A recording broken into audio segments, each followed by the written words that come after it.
Hello guys, welcome to a new video. This is PM Home Repair. Kama unavyoona hapo, hiyo ni video ambayo itakuwa after. Look good.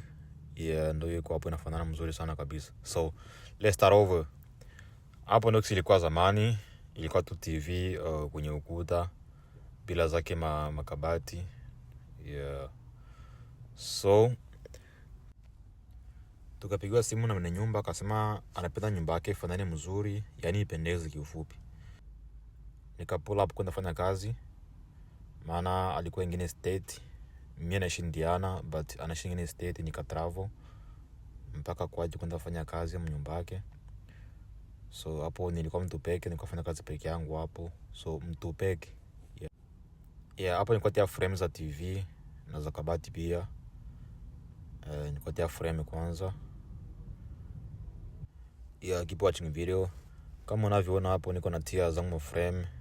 Hapo chini ya TV kutakuwa nafasi ya speaker, nafasi ya fire electricity. Hizo hapo ni drywall ambazo naanza kutia makabati. Naanza kutia drywall. Kama unavyoona pale chini ya TV kuna sehemu ya speaker. Yani ipo kwa ndani yani unatia speaker kwa ndani, sio kwa nje, hapana. Hapo nilikuwa naanza kupaint, napaka rangi. Napaka rangi.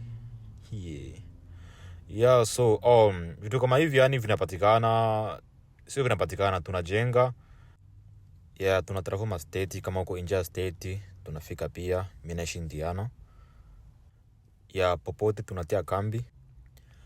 Tupigie simu anytime anywhere, tunakufikia, tunakufanyia kazi. Kazi kama hizi hapa. So hapo ni after gisi nafanana. So kama unavyoona hapo inafanana mzuri sana kabisa. Mpaka mwenye nyumba akasema hapa umefanya kazi kiuaminifu kabisa yani. Maana kazi yote yani wewe unapaswa kufanya kiuaminifu. That's after gisi inafanana amazing. Look amazing though.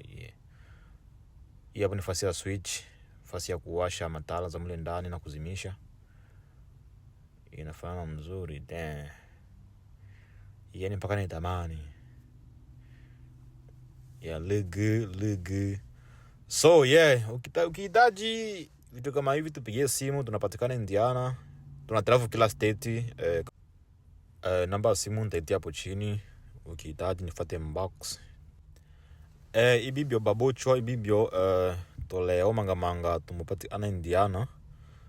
Mda wose toleo pia tumutravel kila state unataka. Tunauli la mapema.